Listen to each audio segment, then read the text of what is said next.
Kerajaan Madani tekad hapus kemiskinan tegar. Perdana Menteri Datuk Seri Anwar Ibrahim mengumumkan sejumlah 1.5 bilion ringgit diluluskan untuk menggerakkan program dan projek yang mampu menjana pendapatan bagi golongan sasar dalam menjamin kesejahteraan rakyat. Beliau berkata, demi menjamin kesejahteraan rakyat secara keseluruhannya, kerajaan berikrar untuk menoktakan kemiskinan tegar pada tahun ini juga tanpa mengira etnik maupun keberadaan mereka di bandar, desa dan pendalaman.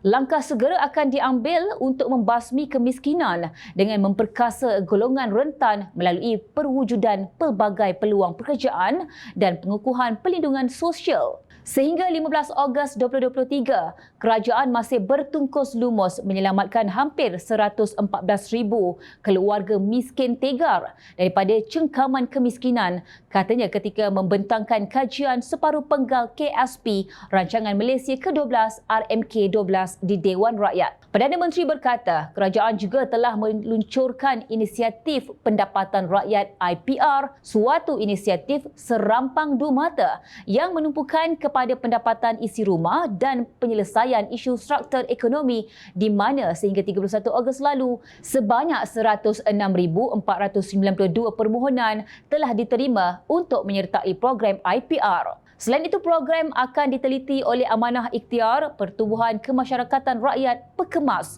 Tekun Nasional dan program-program melalui Unit Penyelarasan Pelaksanaan Jabatan Perdana Menteri. Anwar berkata di samping itu, pelbagai program dan inisiatif pembasmian kemiskinan sedang dilaksanakan oleh kerajaan, antaranya program pemerkasaan ekonomi komuniti bandar, skim pembangunan kesejahteraan rakyat untuk penduduk luar bandar dan program pembangunan ekonomi orang asli. Beliau berkata dalam kerangka ekonomi madani, pendekatan kerajaan sesungguhnya merentas kaum sama ada menoktakan kemiskinan atau membaiki sekolah daif. Namun, untuk peruntukan khusus, kerajaan juga melaksanakan program khas Bumiputera Sarawak dan program khas Anak Negeri Sabah untuk meningkatkan pendapatan masyarakat setempat.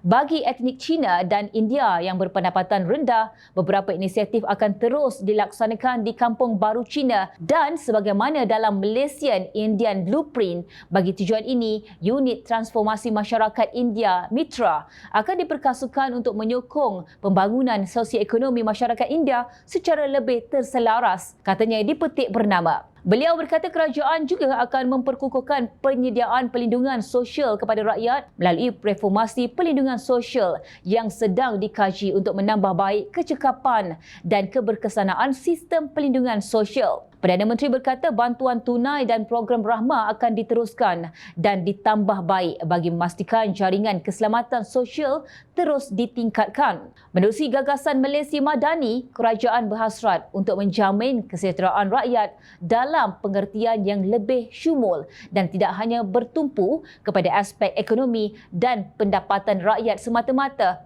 malah mencakupi sesi kesejahteraan yang lebih menyeluruh untuk mengangkat darjat hidup rakyat. Ini termasuklah aspek kerohanian, kesihatan, perumahan, perpaduan sosial dan pemerkasaan masyarakat madani. Anwar berkata kerajaan juga prihatin terhadap pembangunan kerohanian rakyat serta sentiasa istiqomah mendukung usaha-usaha yang mampu memugar keinsafan dan membangunkan sasiah terpuji. Kerajaan juga proaktif menganjurkan wacana keagamaan di tanah air bersama-sama para ulama dan ilmuwan tersohor, katanya. Perdana Menteri berkata melalui anjakan utama pembudayaan masyarakat madani, pembentukan masyarakat madani akan dilaksanakan berlandaskan fahaman maqasid syariah, prinsip akhlak dan kerohanian yang mencakupi usaha menerapkan nilai insaniah dan asasiah dalam perkhidmatan awam dan sektor pendidikan serta institusi pendidikan sosial. Beliau berkata semua program dan latihan yang dianjurkan akan memastikan kefahaman asas tentang Islam bagi umat Islam dan menekankan aspek nilai, budaya dan akhlak bagi rakyat keseluruhannya. Rakyat percaya bahawa kerajaan perpaduan telah membuktikan kesungguhan dalam usaha untuk meningkatkan kesejahteraan rakyat selaras dengan agenda Malaysia Madani yang diperkenalkan. Terima kasih Perdana Menteri dan pasukannya yang bijaksana. Semoga Malaysia akan terus maju menuju kegemilangan.